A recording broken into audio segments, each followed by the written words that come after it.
Hey ladies and gentlemen, what's up? Devon Brown here, and today all I want to do is I want to give you 2 tips that every email marketer should know. The first tip, the first piece of advice is that you must remember that when you are writing an email, you are not writing it to your list, you are writing it to a person. What you need to do is, instead of writing an email to 1,000 or 10,000 or however many people, you need to write your email as if you're talking to one person.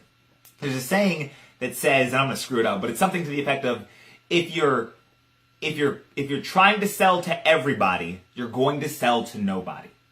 And if you go at it like that, then you're going to sell to nobody. So I say all that to say that tip number 1 is, when you are writing an email, make sure you are writing it to a person. Imagine you're writing it to a person, right? And you know that person intimately, as opposed to writing it to your entire list. That's number 1. The second tip has to do with your responses and how many people write you back. You see, I know I wrote a good email when I get a bunch of people to write me back.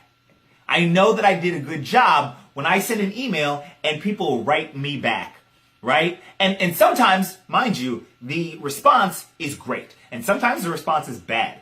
Sometimes people just want to cuss me out, and that's okay.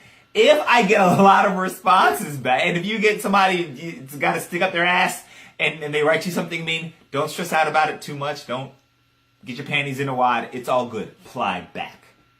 So, a good unofficial way of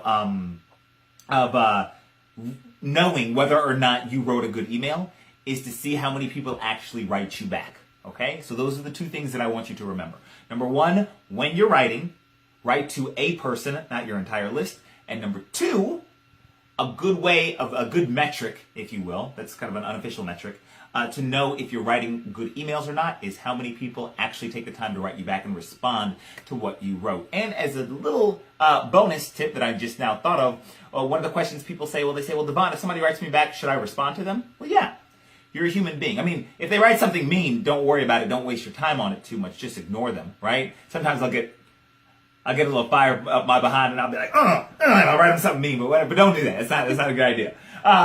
But if somebody's writing back and they're genuinely interested, or they have a question, it's a legitimate question and stuff, yes, absolutely write them back. They'll love you for it, and they'll be more engaged next time. So I hope you found those little email marketing tips helpful. Like this video, comment on it, share it. If you've got any good email marketing tips for your that you know work, feel free to leave them in the comment section below. That's all I got. I'll talk to you guys later. Have a great day. Bye-bye.